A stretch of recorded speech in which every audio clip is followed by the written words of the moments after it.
Good afternoon, everyone.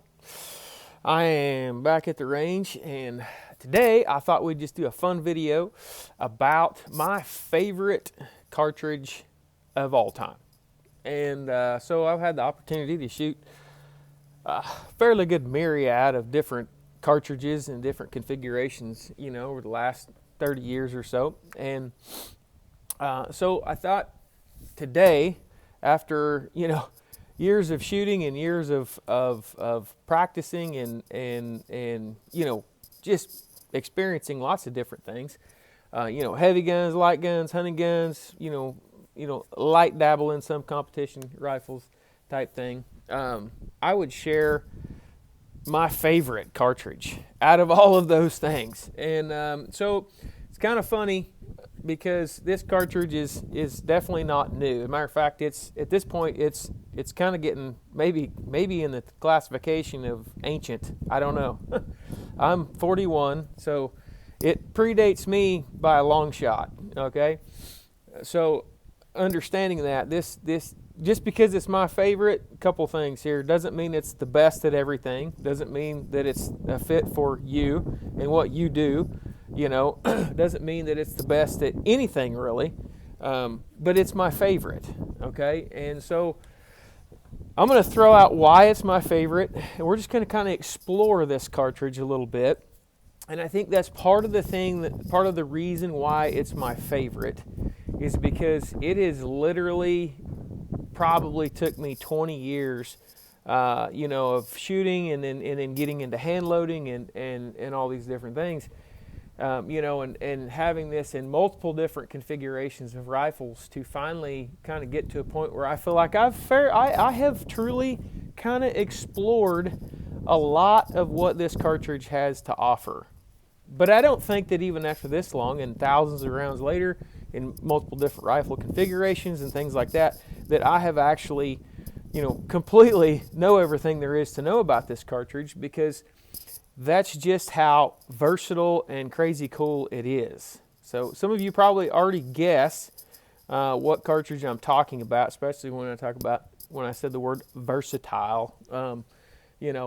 So some of you probably know this. This cartridge, in some circles that I've talked to, is fairly hated upon, or just, not necessarily liked, but generally speaking, everybody that I talk to about this cartridge has an appreciation for it, we'll say. And what people have done with it, where it's been in the world, what has been accomplished with this cartridge. And so without any more hubbub, the cartridge that we're going to be talking about today that I kind of want to explore is the 30-06. So it might be a little bit surprising in this day and age when we have so many cool, sharp-shouldered, fast cases that are obviously efficient and they do well, at multiple given, disciplines.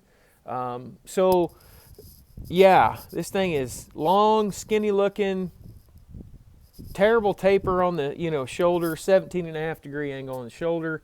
It's definitely not, the most beautiful cartridge in the world. I'll give it that, okay? Back in the day, I'm sure, obviously it was pretty cool.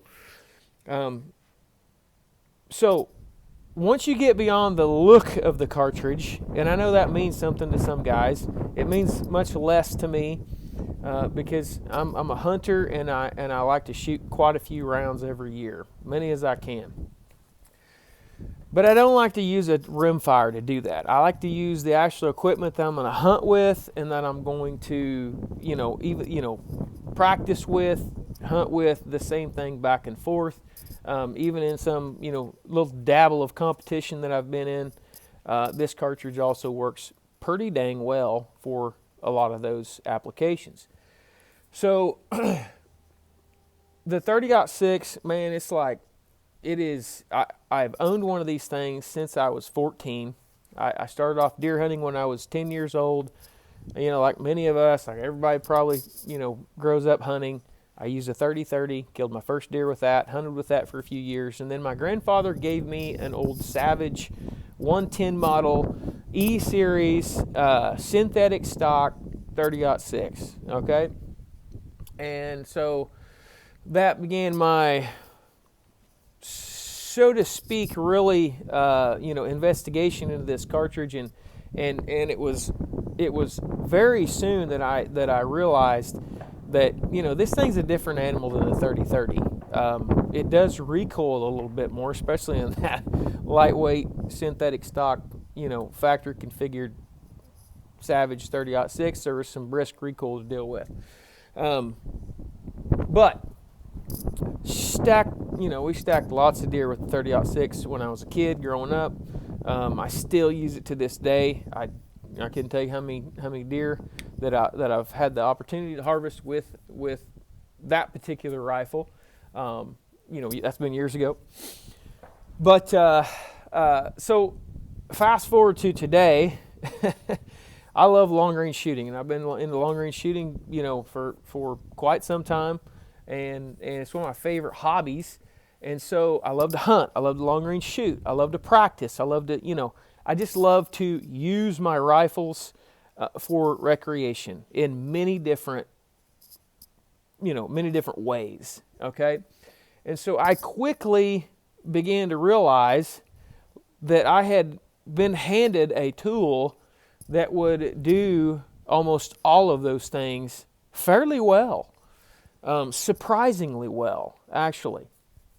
And so, not knowing much, I began to want something different. When you're young, you want something different, and you see some guys got something really cool.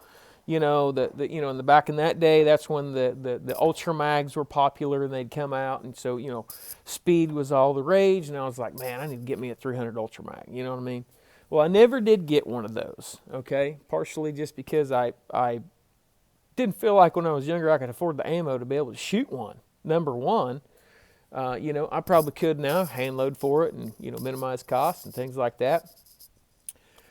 But here's the thing. Okay, here's the thing. So, I saw, guys had lots, 243s were popular. And in the process, then we come into the 6.5 Creedmoor. We come into the, some of these, more modern things that we have now, with the PRCs and some, the better case designs, the WSM stuff, that was popular. And so I would always begin to compare my 30-06 to the next thing that came out, trying to find something better that would equal it on all planes, or better it, on all planes, that that I could see distinct advantages that would make me say, man, I gotta have this one. Like, this does something that the 30-06 will not do or is not capable of doing. Well, that was a problem to try to find. And so after, I shot a 30-06, just hunted with it, as a kid. Then I got into my early 20s and I started hand loading, and so that's when I began this search of wanting something different.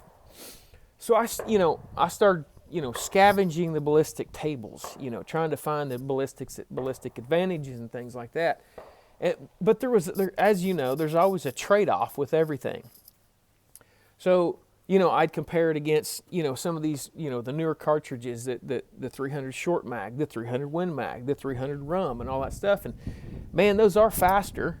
They are faster. But the problem that I always ran into was in a moderate weight rifle, trying to shoot that for lots and lots of rounds, thousands of rounds, it's a lot more costly.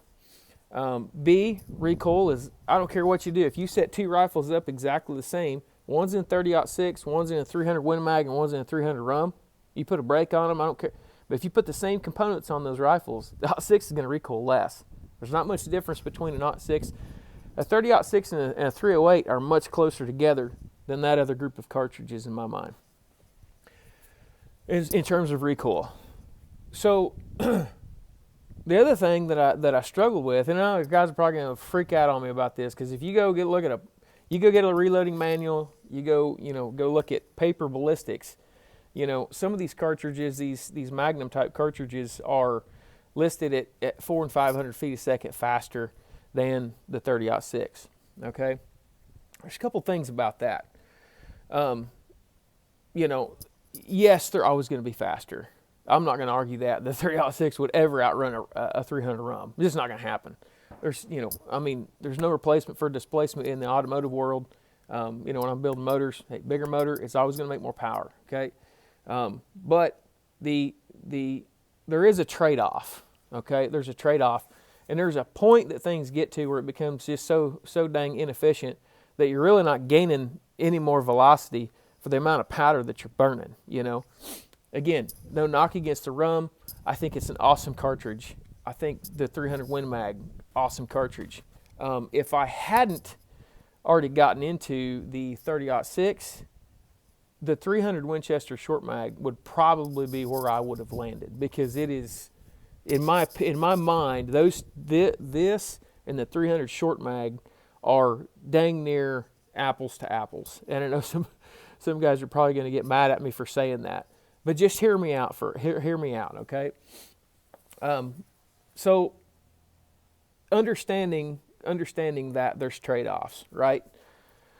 For what I do, okay, I'm a hunter and I'm a shooter, but I don't shoot a lot of competition. It's mostly recreational shooting. I do try to send a few thousand rounds down range every year. So if you do the math, the amount of powder that you would burn shooting a rum or even a 300 Win Mag compared to the 30-06, it gets to stacking up. You're shooting the same projectile, so that's no different, but the amount of powder that you burn gets significant. The other thing is, brass for the rum is just, dang. You know, for a guy like me, I'm just an average guy. I'm a regular guy. I have a beautiful wife and 4 kids, and I'm just going to say it, they're way more important. They are more important than me buying Lapua brass, okay? So I can get 30-06 brass at our local range sometimes just laying on the ground, okay, right? I also have decent brass that I've bought, you know, but it's cheaper to shoot. It's just cheaper to shoot. If you got to buy factory ammo, it's significantly cheaper to shoot than the rum. Is it slower? Yes, but it recoils less. And here's the thing. So I usually, you know, this cartridge gets compared to the 308 and in the same class as the other 30 calibers all the time, you know, which is fair. I mean, it's a 30 caliber cartridge, okay?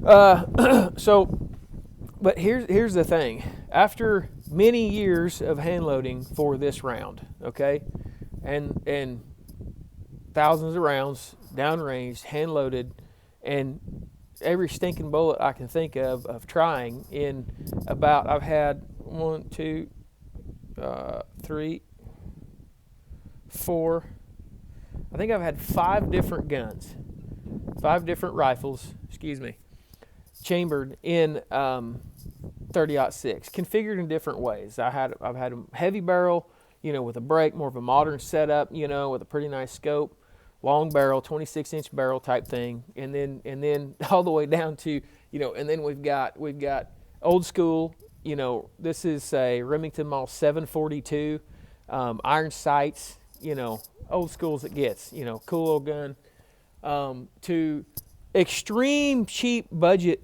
built rifles, you know, a free optic $10 rings that I got in an auction. I think I spent $30 or $40 on this Leupold Picatinny scope mount. This is my hand-me-down Savage 18-inch barrel. It's been cut down, recrowned, threaded. It's been shot and shot and shot. It's screwed on this Remington 783 receiver and factory 783 stock that was also handed down to me by my father after he passed away. The action is pillar bedded from the factory, so I didn't mess with anything there. I epoxied the fore end of the stock and free floated it. We've got like a $15 eBay bipod that we modified. Okay, so all in on this. Oh, and this bolt handle, because I wasn't a fan of the bolt handle on that 783. So this bolt handle, I don't know if I can, no, it's pretty tight. I can't take it off there.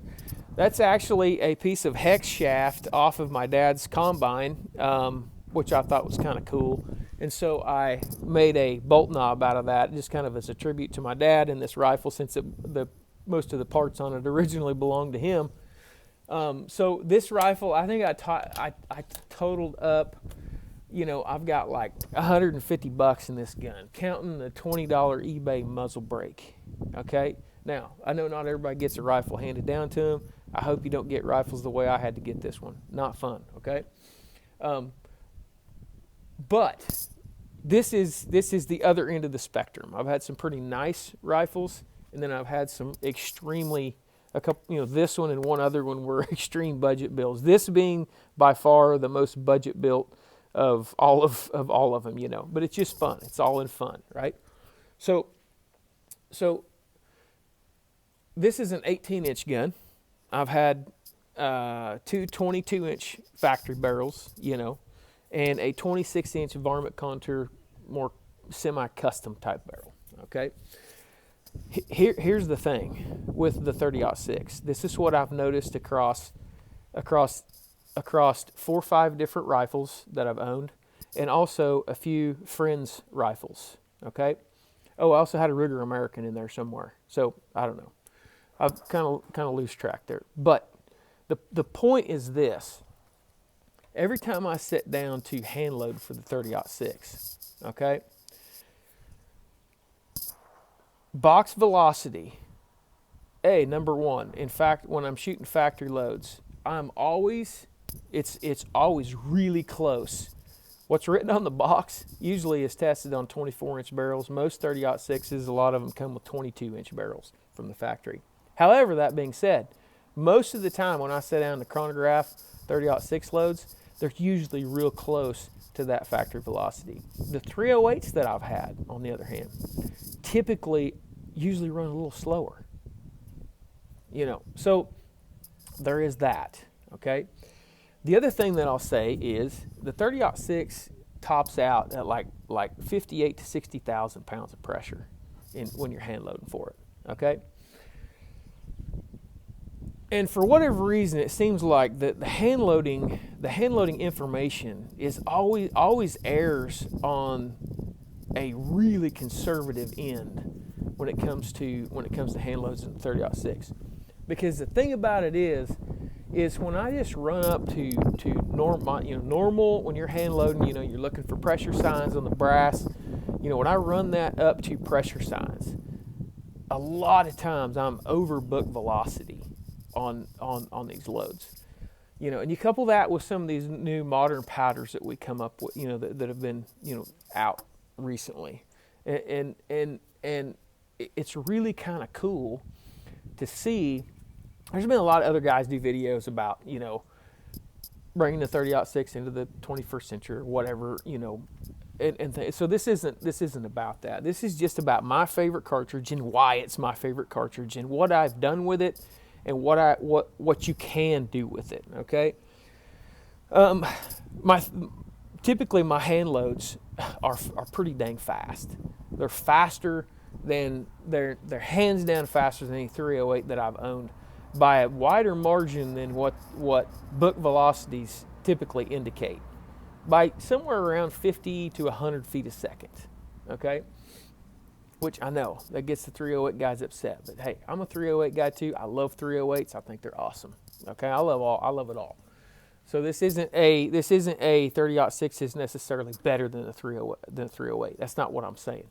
It's just my experience. I'm just sharing my experience in buying factory loads and hand loading lots of ammo for the 30-06. Okay. So typically that gap between those 300 Magnums and the 30-06 in real life seems to be different to me than what's written on the paper in the book. Okay, it's usually more of the tune of 150-ish type feet a second slower than a 300 Win Mag, 100 to 150 feet a second slower than and I don't know about an Ultramag. I've never owned one, so all I can go off of, and I'm sure the same thing could be applied at some level to, if you go to throat and stuff long and go to extreme lengths of things. But these are all factory guns. There's only one of those rifles that had a custom throat in it, and it wasn't throated long per se. It was throated for 190 grain bullets. Okay, it wasn't necessarily a long throated 30-06 chamber. It was just throated for a particular class of bullet, right? So the thing about it is, I've never applied a lot of those principles to the 30-06. It's just the factory dimensional throats, the factory dimension of the chamber, and things like that, and the lower pressure that the 30-06 is held to. When you go to hand loading that thing, it really comes alive. Like, to me, the 30-06 is absolutely, the little adage, the hand loader's dream. Man, to me, it's a hand loader's dream because I've been able to exploit it in ways that you can't. You can't with factory ammo to some degree. It's always faster. I can always run faster than factory ammo, which isn't necessarily uncommon. But what I also find is man, it's always nipping at the heels of some of those larger cartridges. Shooting on average, between 55 and 60 grains of powder, which is significantly less than even a 300 Win Mag. So again, I'm not saying that the 30-06 will ever outrun one of those, because it won't, and I know that, and I'm not trying to. But when it comes to scraping for velocity, I always felt like when I had when I had 308s and I was shooting them and hand loading for them, man, I was always just scraping for that last bit of velocity. It's like you got to lean on it hard to try to get everything you can to make it work down range. The 30-06, it's just not that way. You can push a 150, close to 32 now with some of these modern powders. That's just what's in the book. So it's pretty dang fast, and you couple that with some of these longer, some of these newer bullets with better BCs and stuff like that. It really is a cool round. And it's not even all about high BCs, because here's something else that's cool about this round that the big case magnums don't do very well at, okay? And it is using a variety of bullets, okay, and some reduced charges. The big cases, it's a little harder to do the reduced stuff with, like a 300 rum, even a 300 Win Mag. You can, but it's just a little bit more efficient and easier to get where you want to be with the 30-06, okay, because of the smaller case capacity. So obviously you can shoot any bullet you want out of about any 30 cal, from 30 Winchester and 30 BR all the way up through your 3378 Weatherby, the 300 rum, and all that. Okay, here's the only problem that I have kind of seen and run into with some of the bigger stuff. I've worked with the 300 Win Mag some. The issue is with normal bullets, you start putting a lot of strain on that thing. If you can run a 150 grain bullet, a normal cup and core bullet out of a Win Mag, and hey, like an SST or something like that, and I've not killed any whitetail, so I'm sure it would be okay. I don't know from experience. But when you start putting them lighter bullets in there, them things want to come apart, okay? And there's even some I've heard guys talk about this. This isn't my firsthand experience, so I'm gonna take that with a grain of salt. That some of those lighter bullets, really struggle to hold together, with those higher velocities. The 30-06 is just kind of a sweet spot for velocity. Everything runs between like 27-ish to 32, 33-ish on the light side. So you get pretty decent velocity, but you don't put a ton of crazy pressure on these bullets, and so it works well on critters with a lot of different projectiles. And I think that's part of the success of it. It just happens to land in a spot where a lead bullet works pretty well. And since we've used a lot of lead bullets over the years, it's just how it works out, you know. So the 30-06 to me is kind of a sweet spot for velocity. It's a sweet spot for powder capacity, because truth be told, this is an 18-inch barrel 30-06, right? Okay, we're going to chronograph some loads out of this thing. But using drop data out to 600, actually way farther than that, I've verified some velocities with known VCs on bullets. And it's kind of funny because I don't think that thing loses as much velocity as a guy would think. The 30-06, in my mind, is dang near just as efficient as a 308. And you think about it, on average, my 308s always ran like something like 45 to 50 grains of powder, and the 06, all those loads usually run somewhere around 55 to 60 grains of powder. There's really only about 10 grains-ish of powder difference, you know, in case capacity. So it kind of stands to reason that the 30-06 is not much less efficient than the 308. Now, the 308 is more efficient. I don't disagree with that, but they're close. When you start chopping the barrel off of a 300 Win Mag, especially, obviously the 300 PRC is kind of designed, with shorter barrels, some level in mind. It's really just made to shoot long, high BC bullets. But when you start increasing powder capacity, you lose efficiency. It's just part of it. You know, it's just part of the game. There's nothing wrong with that. It's just part of the game. But we'll chronograph some loads out of this, and I think what I want to try to do eventually is I'm going to shoot some 208 ELDMs. We used to shoot the AMAX a lot. I'm going to shoot some 208 ELDMs, and we're going to see what kind of velocity we can get out of an 18-inch barrel on this 06. Okay, and I'll be curious to see that. But I bet what we find, because I've again using drop data as a calculator for velocity, which is kind of a backwards way of doing it, but you can do it that way. I've done it that way a lot of times. When you know your BC, your bullet, I've had some pretty efficient velocities going on, even with a shorter barrel 30-06. So just crazy. I mean, here's the deal, and we all know that the 30-06 can do about anything. You know, but then it's always kind of tagged in there, but it doesn't do anything all that well. A lot of times that's said. I disagree with that. I don't think that's true, because, I've stacked the 30-06 against some higher end rifles and some rifles that are supposed to shoot inside of the 06, by a fair margin. And you know what? It's kind of funny because those guys start getting real nervous sometimes. Because accuracy, I just threaded the barrel on this, factory barrel on this rifle the other day and put a brake on it. It's never had a brake on it before until a few weeks ago.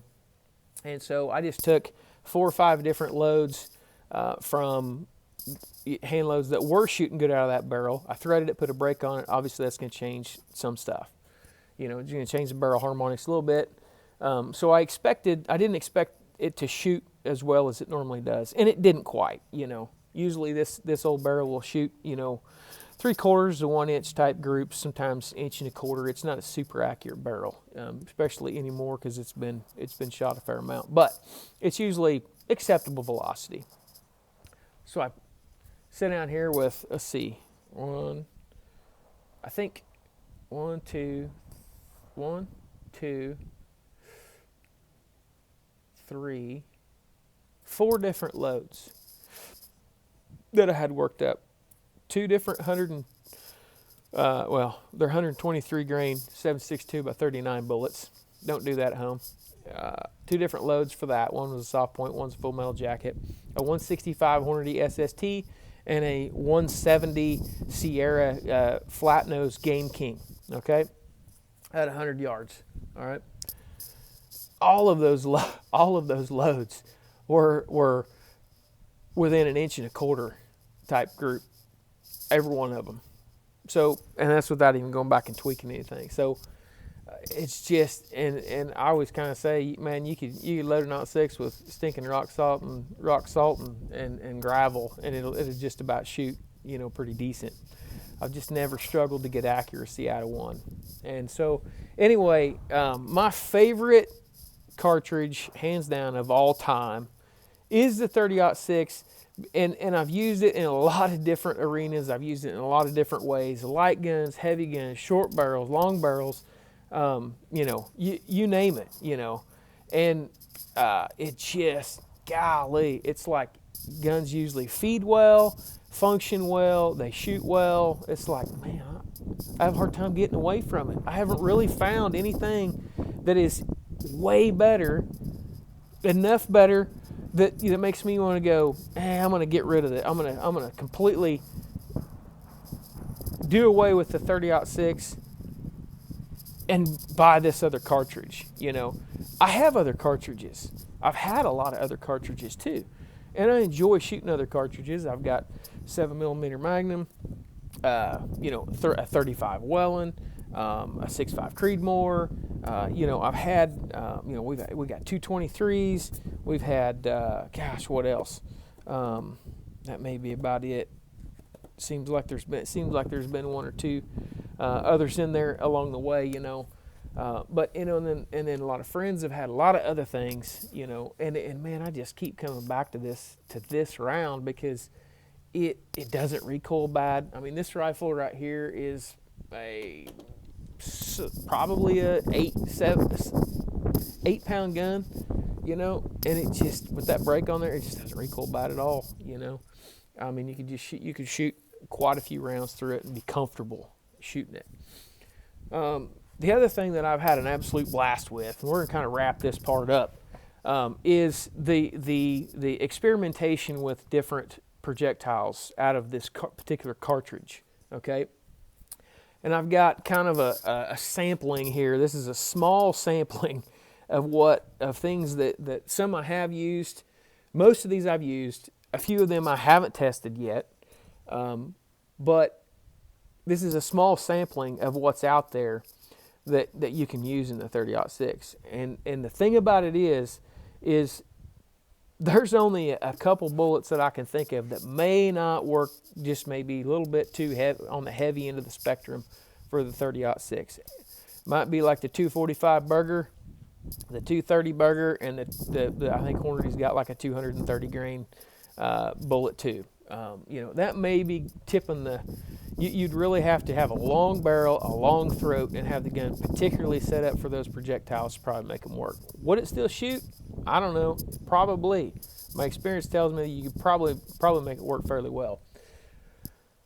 But all of the projectiles that I have used, I've never had less than some level of acceptable accuracy and result from them. And I think it's due in part to the velocity spectrum that this particular cartridge runs things at. So here's a general smattering of some of the things that I've used over the years. We have the 208 ELDM, which I haven't used this bullet very much. I used the predecessor to this bullet quite a bit, the 208 AMAX. Okay, so this is a pretty large bullet. But you can move this bullet 2750, okay, to 2,800 feet a second out of a 24-inch barrel, let alone a 26-inch barrel, all right, with certain powders. So if you run the math on that, that's moving. That's a very efficient bullet, and it does really well a long ways away, and it packs the mail, okay? So again, this is where the 06 pulls away from the 308 in my mind, because it's just easier to get usable velocity out of a heavier bullet. The 225, this is one that I want to use. We're actually going to try this. I think in this 18-inch barrel gun, we're going to see what we can do, because I'm interested to see what we can do with the 225 ELDM, this big long sucker, in comparison to somebody's 300 PRC with a short barrel, okay? Since that's kind of all the rage now, is a short barrel. A 125, excuse me, this is the other end of the spectrum. This is a 125 Spear TNT. This is another one that I haven't used a ton of, okay? But I've used several different 125 class bullets, and they work really well. The old 110 grain Hornady soft point. All right, nothing fancy. You can get these for cheap, but again, they work well in the 30-06. It doesn't put all that much stress on that bullet, so it works pretty well. I've shot a ton of 155s, 155 through 168 type bullets out of the .6. It really likes that weight range of bullet. So we got like a 155 ELDM here. Here's some bullets that I think are fun to shoot. Okay, now this is a typical load that I would shoot, general purpose load for long range shooting, practicing with. I don't know if you can see that dude or not. That is I'm trying to get that camera to focus up on that. That is a 165 Hornady SST. Basically, in my mind, it's the same thing as a 168 ELDM. The ELDM is a little bit more efficient, but this type bullet works really well out of the .6, as it does in a 308. But you can move this thing out pretty quick in the 30-06. Here is kind of a fun bullet. This works great for kiddos. You can load this thing down to a lower recoil level. This is a 170 Sierra flat nose 30-30 bullet. Okay, so this is a reduced load, moving a little faster than a 30-30 can. It's moving 2,400 feet a second, but works awesome on whitetails. You know, this is a great general purpose hunting type load that you can shoot a lot of different critters with, and actually it's pretty accurate. Everybody you can think of a flat point bullet as, man, it's probably not very, but actually these work well out to 200 to 300 yards in this type of a load in the 30-06. Oops, I'm knocking everything over now. So here's a fun one. Here's a fun one that we're going to check out. This, some of you guys will recognize this. Yeah. So there's a company, E. Arthur Brown. You guys have probably heard of E. Arthur Brown. They sell a Sabot, however you want to say it, for a 30 cal. So that is a 50 grain flat base 22 cal bullet in the 30-06 case, formerly known as the Accelerator. I think Remington called them a long time ago. So low recoil, smoking fast. I don't know. We'll see about accuracy. Everybody says they're not very accurate, so we're gonna find out. The last one is one of my kids absolutely love, and I can't remember if I've showed a video on this or not. But this is a really fun load that you can do with a 30-06. Would work well in a 06 or even a 308. I don't know how well you could utilize this in a larger case capacity. You might be able to get away with it. Then again, you might not. But that is a 32 caliber round ball over a pinch of unique gunpowder, okay, with just a regular, I think that's just a Winchester large rifle primer, okay. I think there's like either 7.5 or 10 grains of unique in there, okay. This is like shooting a 22, okay. It moves it's almost exactly the same velocity as a 22. It recoils like a 22, and it hits critters like a 22, except for the fact that when you hit a critter with this, you're shooting a 30 cal round ball instead of a 22 caliber lead chunk. So this is a really cool, fun little round that my kids love to shoot. They shoot targets at like 20 yards with this. It is not very accurate very far away, and it dies off quickly, which is awesome for the kiddos. So if you have an 06 and you hand load, go to your local store and do a little bit of research. I'm not going to post hand load data online, because I mean, man, if somebody would do it wrong, and there is a inherent risk in hand loading. But if you're a savvy hand loader, you know what you're looking at when you're talking unique load data, and you can figure this out. But you can move this little round ball about 1,250 feet a second. I've loaded this down down to lower than where it's loaded right now. I'll just put it. I can't remember exactly what's in here. It's somewhere around that 10 grain-ish, but just be careful, okay? Disclaimer, I'm not responsible for anybody's hand loads, okay? But I've loaded it down farther than that to subsonic velocities, and it is super quiet. It's interesting. So, again, I mean, like, what can't you do with this thing, right? What can't you do with this thing, okay? And then we've got a pretty modern 110 grain bullet. This is a hammer, little bitty hammer, actually designed for the 300 blackout. But because we can reduce velocities in the .6 pretty handily with certain powders, we can find a velocity that will work for this bullet pretty easily. Okay, so again, man, I just have a hard time getting away from the 30-06. It is by far, hands down, my favorite cartridge to mess around with for all kinds of reasons. It works well, it functions well, it has worked really well on all the game animals that I've had the opportunity to shoot with it, and it has also worked really well in a lot of in the little bit of competition stuff that I've dabbled in. There's probably better cartridges for that, but it works, and it actually works surprisingly well. And so it also works very well for informal target shooting because you can find components fairly inexpensive. If you need components inexpensive, or you can buy Lapua brass, the highest quality projectiles and powder that you can find with the best primers, and it's custom type setup, and it will absolutely shoot lights out like anything else. So there you have it. My favorite cartridge is still the 30-06. So even though I know, we've got all kinds of things to choose from in this day and age, and one of these days maybe they'll come up with something that I feel like is that much better.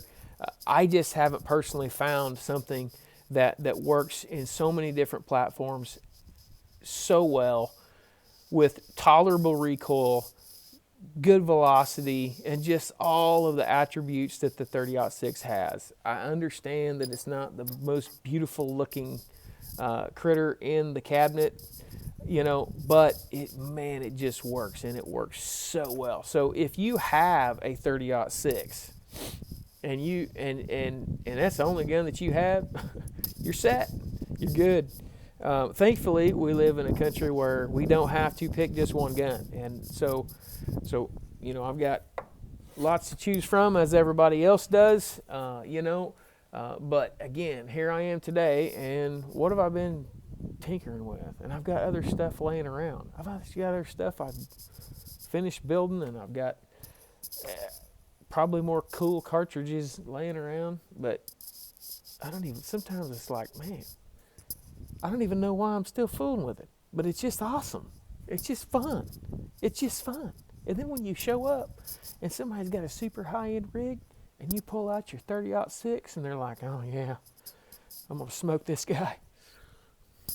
And then you proceed to make them nervous with a 100 and almost 20-year-old cartridge.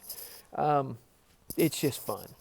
Again, not saying the 30-06 is truly better at anything than anything else. There's always a niche cartridge that can beat the 30-06. I get it, and I will never argue that. But it is my favorite.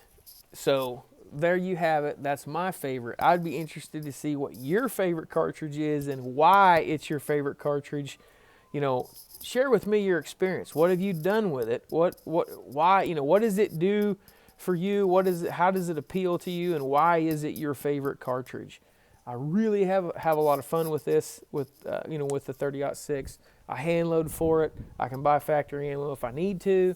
I've got, right now I've only got a couple. These, I think these two are my only. Yeah, these are the only two 06s that I have right now. I'll probably have another heavy barrel rifle at some point to complement this pair. But man, here's the deal. So put that brake on there, sighted this rifle in at 100 yards. I got a target set up at 300 and 600. And I would venture to say, so far I haven't had a hard time hitting that 600-yard target with the 30-06, and I bet it'll do it again today. So anyway, hey, just keep shooting, right?